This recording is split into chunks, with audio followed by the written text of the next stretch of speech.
Hello students, तो चलिए आज हम लोग बात करते हैं केमिकल इक्वेशंस के ऊपर। जैसा कि आप जानते हैं कि हम लोग 10th केमिस्ट्री का सबसे first chapter chemical reactions and equations study कर रहे थे, जिसमें प्रीवियस लेक्चर जो कि हमारा फर्स्ट लेक्चर था उसमें हमने केमिकल रिएक्शंस के बारे में बात की थी कि केमिकल रिएक्शंस क्या होते हैं और उसके क्या क्या कैरेक्टरिस्टिक्स है। आई होप आपने वो लेक्चर देख लिया होगा।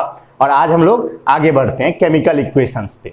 अब देखिए, कोई भी जब केमिकल रिएक्शंस होता है तो क्या होता है, रिएक्टेंट्स आपस में रिएक्ट करती हैं और प्रोडक्ट फॉर्म करती हैं।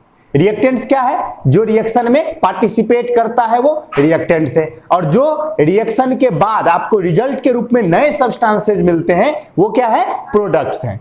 तो अगर आपके पास रिएक्टेंट्स है, प्रोडक्ट्स है, तो आपको उसको रिप्रेजेंट करना है। अब आप देखिए, अभी तक आप अगर रिएक्शन रिप्रेजेंट करते तो आप क्या करते, जैसे कि मैंने कल कैरेक्टरिस्टिक्स ऑफ केमिकल रिएक्शंस का मैं एग्जांपल दे रहा था, तो मैं क्या बोल रहा था कि when calcium carbonate reacts with dilute hydrochloric acid then carbon dioxide gas is evolved. ये क्या था, ये लैंग्वेज में मैं बोल रहा था, लेकिन केमिस्ट्री ने क्या किया, एक मेथड निकाला। उस मेथड से उसने क्या किया, रिएक्शंस को रिप्रेजेंट करना शुरू किया। और कैसे रिप्रेजेंट करना शुरू किया, फार्मूलाज का इस्तेमाल करके। आप अच्छी तरह जानते हैं कि हर एक केमिकल सब्सटेंस का, हर एक केमिकल कंपाउंड का एक फार्मूला होता है, हर एक एलिमेंट का एक सिंबल होता है। तो उन सिंबल्स का, उन फार्मूलाज का यूज करते हुए किसी केमिकल रिएक्शन को रिप्रेजेंट करने का जो तरीका होता है उसी को हम कहते हैं केमिकल इक्वेशन। है समझ में? तो देखिए यहां पर लिखा हुआ है कि representation of chemical reaction by using symbols and formulas of substances involved in it. यानी किसी रिएक्शन में जो सब्सटेंसेस इन्वॉल्व्ड हैं उनके सिंबल्स और फार्मूलाज का इस्तेमाल करते हुए किसी केमिकल रिएक्शन को रिप्रेजेंट करने का जो मेथड होता है उसी को हम कहते हैं केमिकल इक्वेशन। ओके, अब देखिए, यानी कि जो केमिकल इक्वेशन हुआ वो एक शॉर्ट हैंड मेथड हुआ किसको रिप्रेजेंट करने का, केमिकल रिएक्शन को रिप्रेजेंट करने का। तो ये भी लाइन लिखा यूज किया जाता है कि chemical equation is a short hand method of representing a chemical reaction. Short hand method मतलब तेजी में, अगर पूरा लिखने जाएंगे तो टाइम टेकिंग हो जाएगा ना, तो तेजी में रिप्रेजेंट करने का एक तरीका है केमिकल इक्वेशन। ठीक है, अब आप बताइए, कोई भी केमिकल रिएक्शंस होता है उसमें कितने तरह के सब्सटेंसेस इन्वॉल्व होती हैं, दो तरह के, रिएक्टेंट्स एंड प्रोडक्ट्स। रिएक्टेंट्स जो भाग लेती हैं, प्रोडक्ट जो हमें बाद में मिलता है। तो ये दो तरह के सब्सटेंसेस हुए। तो कोई भी केमिकल इक्वेशन जो हम लिखते हैं तो हम एक एरो साइन का इस्तेमाल करते हैं, एक एरो साइन का यूज करते हैं, जैसा कि आप यहां देख रहे हैं एक एरो साइन का यूज किया जाता है जो बीच में लगता है, और इसके लेफ्ट साइड, एरो के लेफ्ट में हम रिएक्टेंट्स को लिखते हैं और एरो के राइट में हम प्रोडक्ट्स को लिखते हैं। कोई भी केमिकल इक्वेशन हम लिखेंगे तो लेफ्ट साइड में हम किसे लिखेंगे, रिएक्टेंट्स को, राइट साइड में किसे लिखेंगे, प्रोडक्ट्स को, और बीच में क्या करेंगे, एक एरो साइन लगाएंगे। एरो का टेल किधर होगा, टेल कहने का मतलब एरो का पीछे वाला पार्ट किधर होगा, रिएक्टेंट्स की तरफ, और एरो का हेड किधर होगा, प्रोडक्ट्स की तरफ। यानी arrow is pointing towards products from reactants, यानी एरो जो होगा वो रिएक्टेंट्स से प्रोडक्ट्स की ओर होगा। अच्छा, अब हो सकता है कि एक रिएक्टेंट हो या एक से ज्यादा रिएक्टेंट हो, या एक प्रोडक्ट हो एक से ज्यादा प्रोडक्ट हो। तो अगर एक से ज्यादा प्रोडक्ट होगा या एक से ज्यादा रिएक्टेंट होगा तो हम प्लस साइन का इस्तेमाल करेंगे। मान लीजिए कि अगर रिएक्टेंट एक से ज्यादा है तो आप क्या करोगे, प्लस साइन यूज करोगे।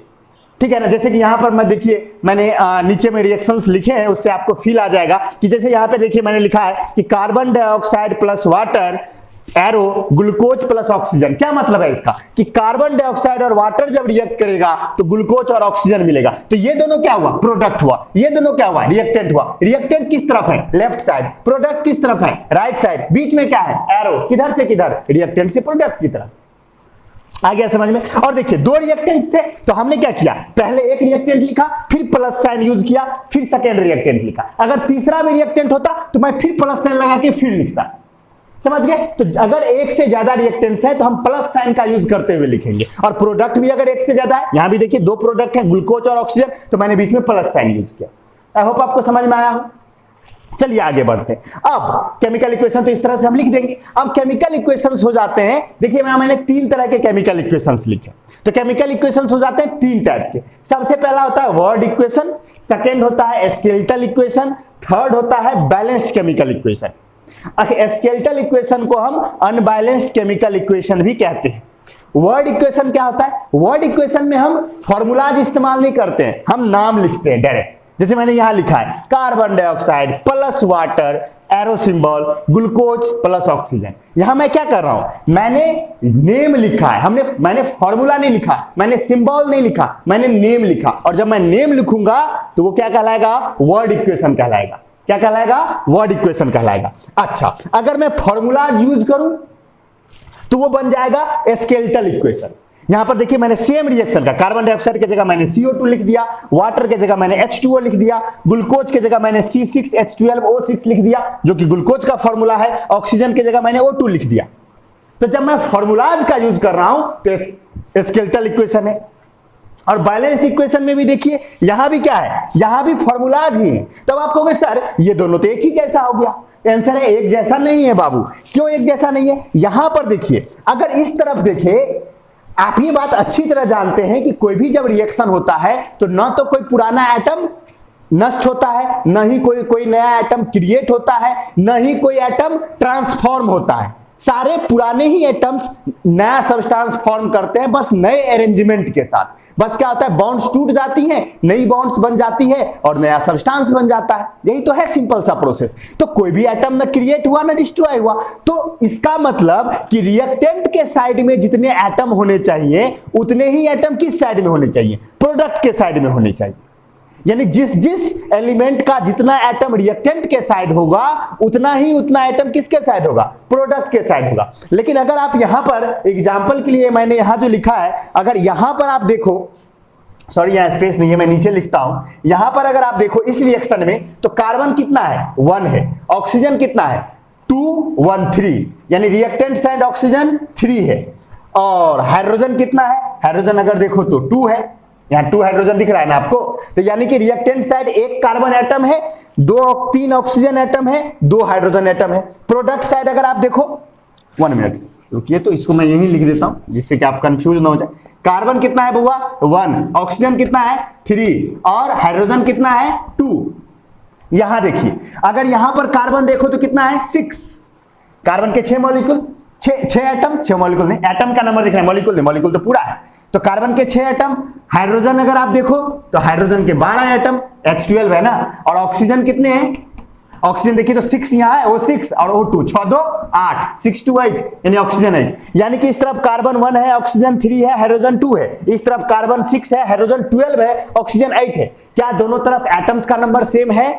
नहीं है, एटम का नंबर सेम नहीं है। यानी फॉर्मूलाज तो यूज कर रहे हैं, फॉर्मूलाज यूज कर रहे हैं, लेकिन क्या है, एटम्स का नंबर सेम नहीं है। तो ऐसे इक्वेशन को हम कहते हैं स्केलेटल इक्वेशन या अनबैलेंस्ड केमिकल इक्वेशन। समझ में आया? स्केलेटल इक्वेशन या अनबैलेंस्ड केमिकल इक्वेशन क्या है, समझ में आया? सिंबल्स और फॉर्मूलाज का यूज होगा लिखते वक्त, लेकिन क्या नहीं होगा? एटम का नंबर दोनों तरफ सेम नहीं होगा। हर एक एलिमेंट के एटम नंबर सेम नहीं होंगे। तो ऐसे इक्वेशन को हम कहेंगे स्केलेटल इक्वेशन या अनबैलेंस्ड केमिकल इक्वेशन। नेक्स्ट हम चलते हैं balanced chemical equation. Balanced chemical equation नाम से ही पता चल रहा है बैलेंस होगा। बैलेंस करने का मतलब जितने किसी एलिमेंट के जितने एटम का नंबर रिएक्टेंट में होगा उतना ही एटम नंबर किस साइड होगा? प्रोडक्ट में होगा। देखिए मैं देख लेता हूं, यहां मैंने इसी इक्वेशन को, ये जो आप जानते हैं ये फोटोसिंथेसिस का रिएक्शन है, तो मैं इसी इक्वेशन को मैंने बैलेंस किया। देखिए यहां पर मैंने CO2 के पीछे 6 लगाया है, तो कार्बन कितने हो गए? 6 लगाने की वजह से कार्बन यहां 1 है, यहां 6 है, तो क्या 6 के बराबर। ऑक्सीजन की बात करो तो यहां 2 है, यहां 6 है, तो 2 इंटू 6 प्लस ऑक्सीजन यहां भी है, ऑक्सीजन यहां पर 6 लगा हुआ है, तो plus 1 into 6 that equal to कितना हो जाएगा? 18 हो जाएगा। 6 2 जा 12 एंड 1 6 6 12 6 18, ऑक्सीजन 18 हो गया। हाइड्रोजन देखते हैं, हाइड्रोजन अगर देखो तो 2 है और 6 से मल्टीप्लाई है इसमें, तो 6 2 जा 12, तो 6 2 जा हो गया आपका 12।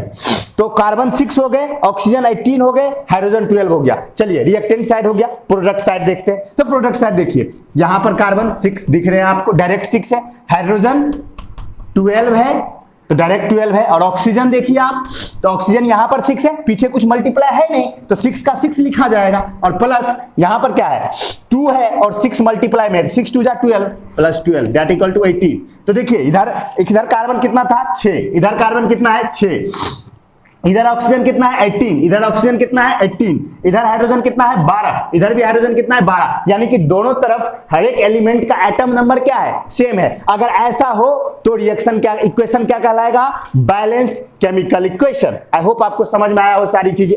अब देखिए केमिकल, कोई भी केमिकल इक्वेशन हमेशा बैलेंस होना चाहिए, हमेशा बैलेंस होना ही चाहिए। भले ही हम बैलेंस ना लिखे, कई बार हम क्या होता है ना, लिख देते हैं और बैलेंस नहीं करते। तो अगर हमने लिख दिया और बैलेंस नहीं किया तो वो स्केलेटल इक्वेशन है या अनबैलेंस्ड केमिकल इक्वेशन है। लेकिन मैं ये कह रहा हूं कि कोई भी केमिकल इक्वेशन हमेशा बैलेंस होना ही चाहिए। किसी भी केमिकल इक्वेशन को बैलेंस किया जा सकता है, आसानी से किया जा सकता है। अब आप कहोगे सर क्यों? क्योंकि बाबू होता है लॉ ऑफ कंजर्वेशन ऑफ मास। आपने पढ़ा है लॉ ऑफ केमिकल रिएक्शंस में, आपने एक लॉ पढ़ा है, नाम है law of conservation of mass. Law of conservation of mass कहता है कि किसी भी केमिकल चेंज के दौरान, during any chemical change, neither new atom is created nor old atom is destroyed, यानी कि total mass of reactants will be equal to total mass of products. आपने क्लास 9th में पढ़ा है। यानी कोई भी नया एटम क्रिएट नहीं होता, कोई भी पुराना एटम डिस्ट्रॉय नहीं होता और न ही कोई एटम ट्रांसफॉर्म होता है। तो सारे पुराने एटम ही नए एटम को बना रहे, तो नंबर तो सेम होना चाहिए ना। तो इसीलिए अगर आपसे कोई क्वेश्चन पूछ दे कि किस लॉ के हिसाब से सारे केमिकल इक्वेशंस को बैलेंस होना चाहिए, हम आंसर देंगे according to law of conservation of mass. समझ गए? तो according to law of conservation of mass, during any chemical reaction neither old atom is destroyed nor new atom is created, hence the total number of atoms of each element in reactant side should be equal to the total number of atoms of each element in product side should be equal. दोनों तरफ क्या होना चाहिए, बराबर होना चाहिए। और इस बराबर जो बराबर हो जाएगा तो वो कहलाएगा बैलेंस्ड केमिकल इक्वेशन। तो अगर कोई इक्वेशन अनबैलेंस्ड है तो हमें उसे बैलेंस करना पड़ेगा। हम कर सकते हैं, आसानी से कर सकते हैं। नेक्स्ट लेक्चर में हम देखेंगे कि हम इक्वेशन को कैसे बैलेंस्ड करें। तो हम लोग देखते हैं नेक्स्ट लेक्चर में मिलते हैं। ओके बाबू, see you soon, bye bye.